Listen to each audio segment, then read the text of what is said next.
Bonjour, mon nom est Pasquale Lévary et bienvenue chez nous. Et oui, nous sommes déjà rendus au mois de décembre et bientôt on va célébrer le temps des fêtes. Moi personnellement, pour commencer une soirée, je commence toujours avec des bouchées. Donc là, je vais vous donner des conseils, des astuces pour bien réussir vos bouchées.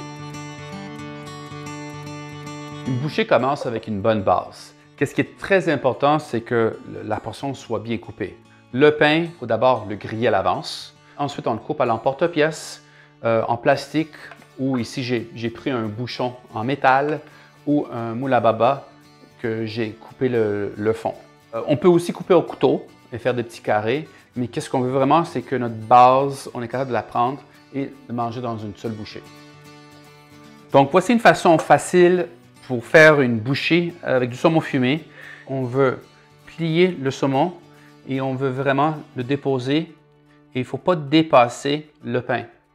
Si on veut garnir d'un capre, on met toujours soit un peu de crème sûre ou de fromage à la crème pour nous assurer que le capre ne va pas glisser, ne va pas tomber. On peut terminer avec une petite pluche d'aneth qu'on colle sur la crème sûre et ensuite on dépose dans un plateau. Et voici une autre idée facile pour faire un canapé. J'ai du magret de canard fumé de la Montérégie et là je vais simplement rouler le magret de canard et après je vais garnir d'un peu de confiture de bleuet. Peu importe la confiture que vous allez utiliser pour garnir votre bouchée de magret de canard, juste assurez-vous qu'elle ne dégoûte pas. Prenez vraiment juste la partie du fruit, déposez sur le pain et allez hop, le tour est joué.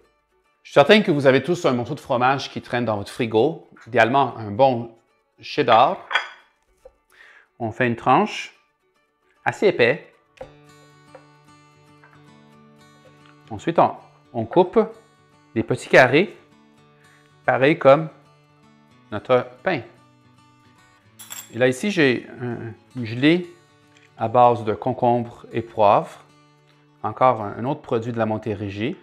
Et pour décorer et garnir cette bouchée de fromage, quelques grains de pomme grenade. Et là, je vais m'assurer que les grains de pomme grenade ne tombent pas. Donc, il faut que je les colle à l'aide de la gelée. Encore voici une autre idée d'une bouchée avec simplement un peu de fromage à la crème qu'on tartine sur une base de pain.